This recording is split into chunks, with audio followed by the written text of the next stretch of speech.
Marina Montedolo, una collina di libri, un'altra grande edizione. Siamo alla terza edizione, molto contenti, appunto, speriamo di fissare quantomeno la seconda.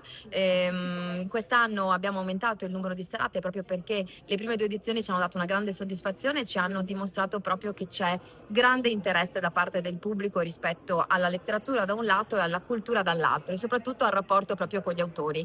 Quindi iniziamo con Javier Cercas a Conegliano, al teatro, e per noi è veramente un appuntamento importante perché oltre a essere un autore oggi noto a livello internazionale, un autore spagnolo noto a livello internazionale, presenterà un libro che ci tocca molto da vicino, proprio perché di recente abbiamo avuto la scomparsa del Santo Padre, quindi questo dialogo con Papa Francesco che è avvenuto di recente insieme a Javier Cercas. Poi tanti altri appuntamenti che ci consentiranno un po' di raccontare i territori, le culture anche estere e quello che un po' si sta vivendo, soprattutto su alcuni territori che oggi sono colpiti da dei conflitti. Per cui veramente attendiamo con ansia questo nuovo inizio e fino poi ad arrivare ad accompagnarci fino all'autunno.